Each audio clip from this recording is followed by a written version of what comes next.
There's no way I'm celebrating our anniversary with an ugly wife like you. Do you really think you're worth that much? You're disgusting. I'm glad I have a business trip soon, because I don't want to see your face. Find me a good place to stay. Don't count on help from your family's struggling company. I thought I could fix my relationship with my husband, so I bravely asked him about celebrating our anniversary, but his response crushed my hopes. The smile he gave me, promising to take care of me, was a lie. His real goal was to marry the CEO's daughter. Even though my father is the CEO of a construction company, his office is just a small part of our house. When my husband found out, he looked down on me and started treating me badly. On our anniversary, he made it clear he was spending the night with another woman. He left me feeling hopeless, smiling as he left. I come from a family in the construction business. After college, I worked as an admin assistant to help support the family business. I didn't want to depend on them, so I moved out when my grandmother passed away and started living alone in her house. That's when I met John through a friend. We got along so well and shared the same values. We got married quickly, and we planned to start our new life in my house. We promised to celebrate our anniversary every year. But our happy life was overshadowed by the old, creaky house. I looked out the window and thought about a conversation I had with my father the day before. He suggested we build a new house, but I couldn't bring myself to let go of the memories of my grandmother's house. I couldn't decide between starting a new life with John or keeping the memories of my grandmother. One day, John yelled at me, telling me to tear down the old house. He said, "Your family's in construction. You should be able to fix this." He belittled my family's business, calling it inefficient. When we first met, John was sweet and cheerful. He even joked about being nervous about my family's status. But after learning more about my family's small business, he began to criticize me. He told everyone at work he was marrying the daughter of a company president, even though I never told him that my family owned a big business. Slowly, our conversation stopped, and we started sleeping in separate rooms. John began criticizing my looks and background, making me feel worthless. Eventually, I started hating him too. One day, after work, I went shopping and came home soaked from the rain. I was cold and shivering, so I quickly took a shower. But something felt wrong. The bathroom was damp. Even though I had cleaned it the night before, the room smelled different, too. I texted John, asking if he had come home early. He replied, "Of course not." But when I found his watch in the gap between the washing machine and the wall, I got suspicious. I knew I had seen him wear it that morning. I put on rubber gloves and went back to the bathroom. When I pulled the bathtub drain, I found long hair that wasn't mine or John's. There were also pieces of nail art stuck in the hair. I rarely got my nails done. I went to John's bedroom and found the same long hair, the same scent, and even makeup stains on the sheets. That night, feeling sick and upset, I decided to check John's phone while he was napping in the living room. I had been avoiding him all evening, staying in my room. After dinner, he didn't expect me to come out, and after a few drinks, he dropped his phone on the floor and fell asleep. He didn't even bother to lock it. I couldn't help but look through it, and soon I found messages from the woman he was seeing. From the conversation, it seemed she was his ex-girlfriend. She came from a wealthy family and had left him when she got engaged to another rich man. John still couldn't get over her, so he reached out to her when she was moving into a fancy apartment her fiancé's family had bought for her. It seemed like John took advantage of her situation to compete with her happy messages. He bragged that he was about to marry the daughter of a construction company, me. I guess he decided to marry me just to make it look like everything was fine. How pathetic. He used me just to show off, and I didn't even realize it. I felt really stupid. I angrily threw his phone on the floor and went back to my room, crying uncontrollably. My mind was a mess, and I didn't want to think about it. Even though our relationship had been falling apart for a while, I hadn't given up, and it hurt to know the truth. I cried until I couldn't cry anymore and eventually fell asleep from exhaustion.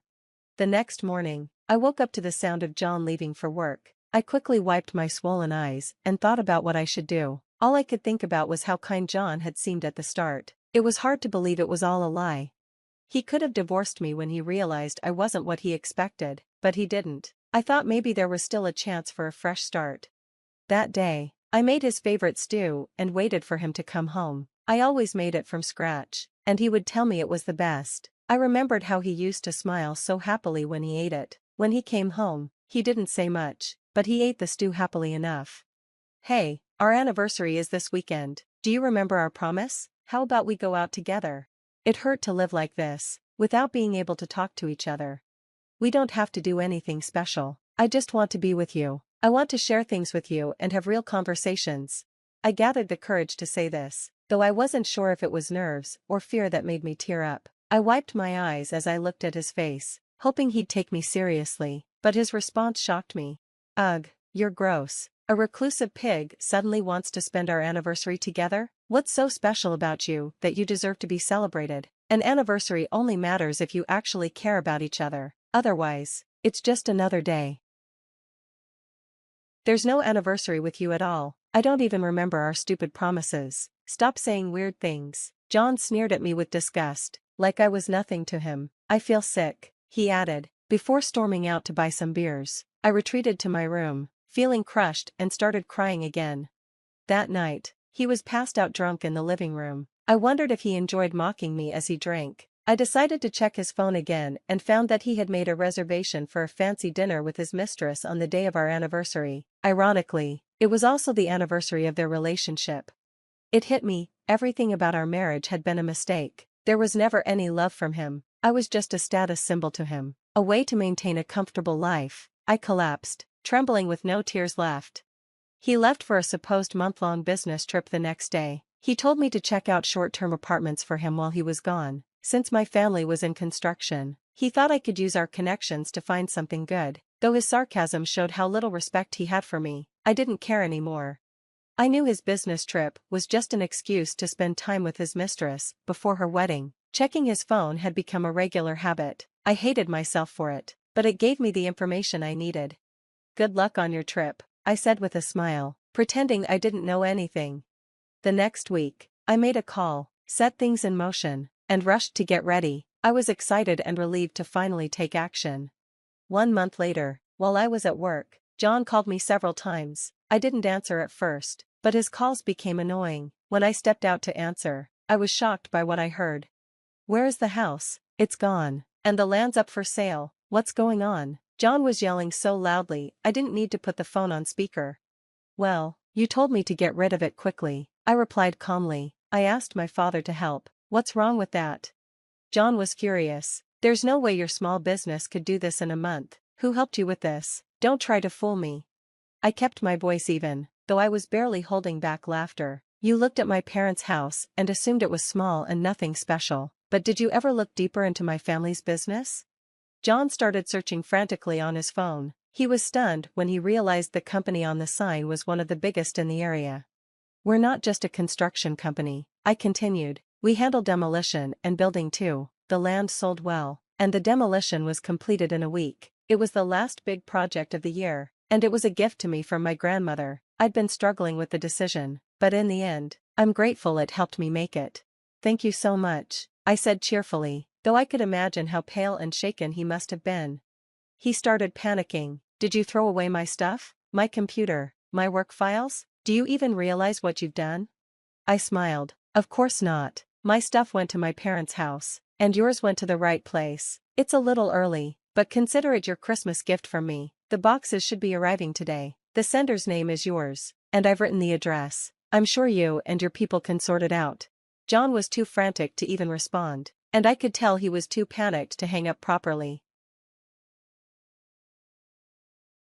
As I expected, and he didn't, the recipients of the package arrived. Can you please explain what's going on? A man's voice said. It was the fiancé of John's mistress. I had sent John's belongings to their condo, using the address I found in his messages. I also included photos of John and his mistress at the hotel and their condo, sending them to the fiancé and his family, who were well known in the area. On the phone, John and his mistress were shouting at each other. The fiancé, furious at what he discovered, broke off their engagement, and it seemed like legal action might follow. When the dust settled, John realized he was still on the phone with me. Enraged, he started cursing me. You're ruining my life. I'll make you regret this forever, he screamed. I was calm as I responded. You deserve everything that's happening to you. How dare you blame me after everything you've done? I'll never forgive you. This is the end. I hung up on him and immediately contacted his workplace, where I'd already discovered signs of his wrongdoing through his messages. Next, I called his parents and told them everything. I had considered holding back in case he apologized sincerely, But I didn't owe him anything anymore. John was fired that day. His furious parents disowned him. In one swift blow, he lost his job, his house, his wife, and his family. It was clear he wouldn't be able to stay in the town much longer. We officially divorced soon after. I made sure to secure a large alimony settlement. John's mistress also faced consequences. Her parents abandoned her, and her ex-fiancé took her to court for fraud, demanding a huge sum in compensation.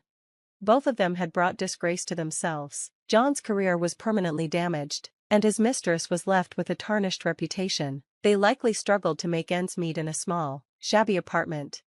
Rumor had it that they fought constantly, living only to pay off their debts. As for me, I used the proceeds from selling the land to buy a new house. I chose to live simply and independently, without relying on my parents, and made sure to enjoy every day. The experience from my failed marriage taught me a valuable lesson. I'm not always a good judge of people. I let passion cloud my judgment and couldn't see John's true nature.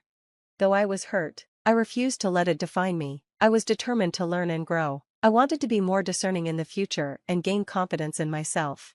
With a new goal for the future, I made a wish for the sunrise, knowing I was on the path to a better, stronger version of myself.